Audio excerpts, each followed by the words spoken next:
The sky was dark, not from the night, but from the smoke of burning homes. Gunshots echoed through the streets, the wailing of women mixed with the distant chants of warriors preparing for battle.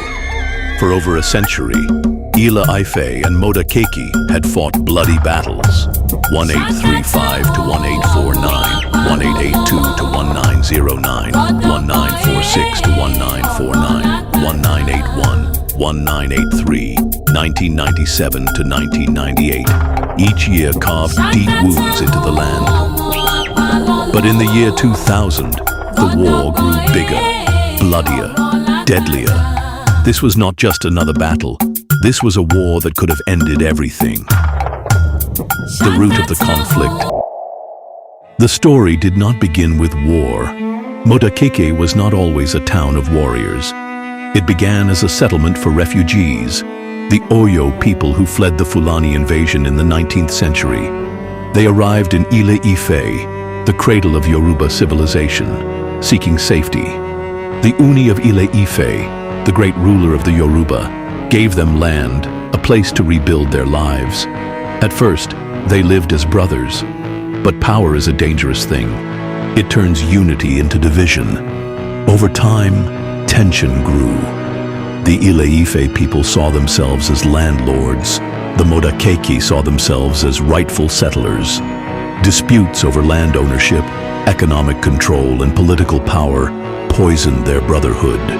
The seeds of war had been planted, and in 2000, those seeds bore fruit in blood.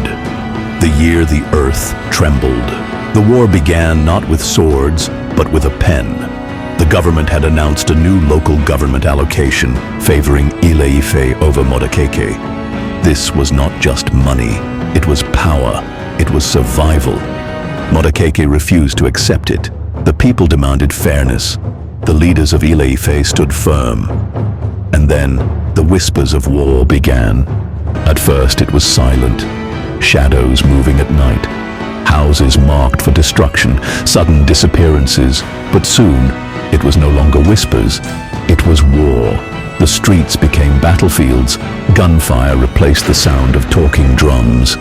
Youths, armed with rifles, machetes and charms, roamed the town, ready to kill or be killed. Bodies lay in the open, left for the vultures.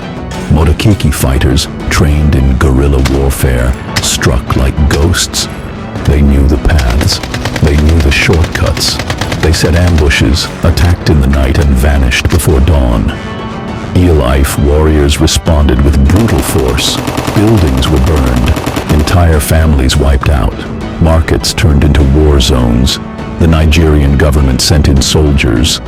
But the soldiers were not there to fight for justice. They were there to silence the war. Bullets rained from both sides, but no side was truly winning. Because in a war between brothers, there are no victors, only the dead. The war did not end in glory, it ended in silence. After months of bloodshed, the Nigerian government stepped in. A committee, led by Olabo George, was formed to bring peace. But peace is not something that can be signed on paper. The truth was clearer than ever. Ile-Ife and Modakeke were not enemies. They were the same people. The land they fought for, it was soaked with their own blood. The children left orphaned. They spoke the same Yoruba tongue. The gods they prayed to, they did not take sides. So what were they truly fighting for? Yoruba should not stand against each other. We are one. We are brothers. In unity we stand. In unity we face our enemies. Let the past teach us wisdom. Let our strength be in our togetherness, because a house divided against itself cannot stand.